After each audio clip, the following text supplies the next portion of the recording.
My son Leo is 6 years old. He's the best thing in my life. After his mother left 3 years ago, it's just been the two of us. Me and Leo. Leo and me. We have our routines. Breakfast together. School drop-off. Bedtime stories. On weekends we draw. Leo loves drawing. As since he could hold a crayon. The fridge is covered in his artwork. Superheroes. Dinosaurs. Our dog, Biscuit. The usual things a 6-year-old draws. Bright colors. Messy lines. Pure joy on paper. But there's one drawing Leo makes over and over. The same drawing. For 3 years now.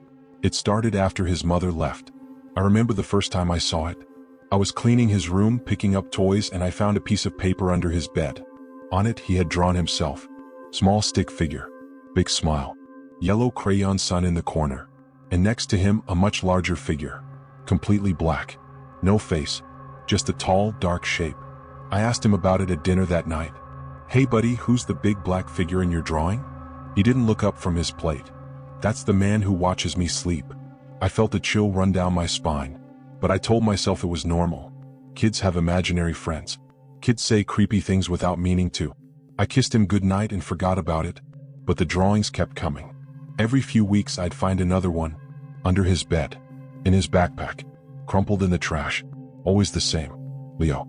The dark figure. Sometimes they were holding hands.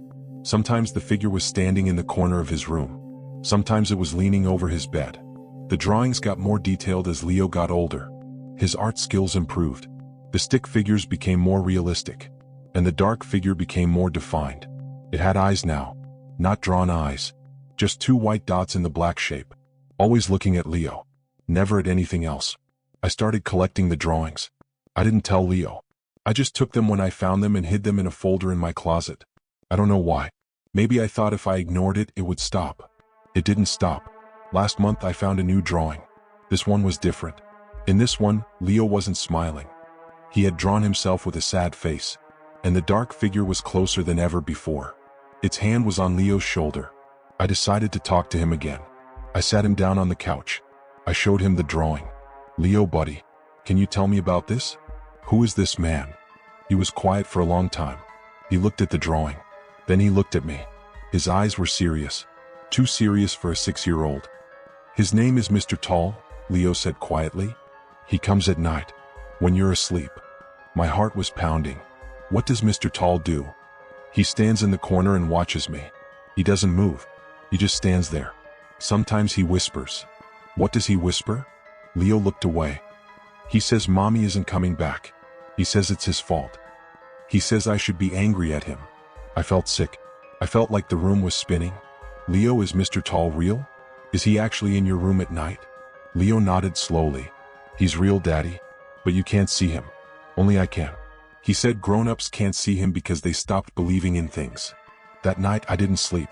I sat outside Leo's bedroom door with the lights off. I watched. I listened. I felt ridiculous. A grown man hunting for a monster his son invented. But at 3:12 a.m., Leo's door creaked open by itself. I froze. The hallway was dark. I could see into his room. Leo was asleep in his bed. And in the corner of the room, near the window, the shadows seemed deeper, darker, like something was standing there. I blinked. It was gone. I told myself it was my imagination, sleep deprivation, stress, grief about his mother. But the next morning, there was a new drawing on the kitchen table. Leo must have gotten up early to make it. It showed Leo in his bed, me in the hallway, and Mr. Tall, standing right behind me. That's when I knew. This wasn't imaginary. This wasn't a phase. Something was in our house. Something that had been there for 3 years. Something that only my son could see. I started researching. I read about children and the paranormal. About how young minds are more open to things adults can't perceive. About entities that attach themselves to families after trauma. His mother leaving. That was the trauma. That was when it started. But the more I read, the worse it got. Because some sources said these entities don't just watch. They feed. They feed on fear. On sadness. On the energy of a child who feels abandoned. And when the child isn't enough anymore, they look for someone else. Yesterday, Leo drew a new picture. He left it on my pillow. It shows me, sleeping in my bed, and Mr. Tall, standing over me, one long dark hand reaching toward my face. At the bottom, in Leo's careful 6-year-old handwriting, were the words, He says it's your turn now, Daddy. Last night I woke up at 3:12 a.m.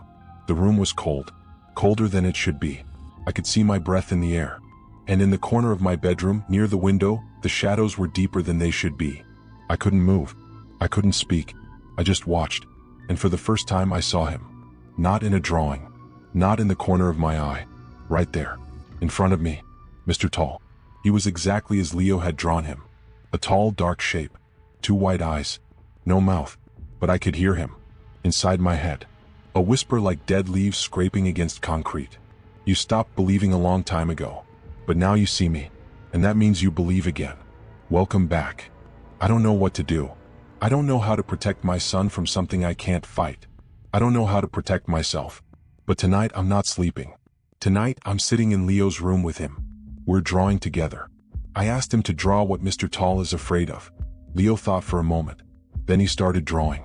When he finished, he showed me the paper. It was a drawing of me, standing between Leo and Mr. Tall, my arms outstretched, shielding him. And Mr. Tall was smaller in this drawing, smaller and further away. He's afraid of you, Daddy, Leo said, because you love me more than you're afraid of him. Tonight I'm standing guard, not with weapons, not with prayers, just with love, because apparently that's the only thing the darkness can't consume. And if Mr. Tall is real, if he's listening right now, I have a message for him. You picked the wrong family.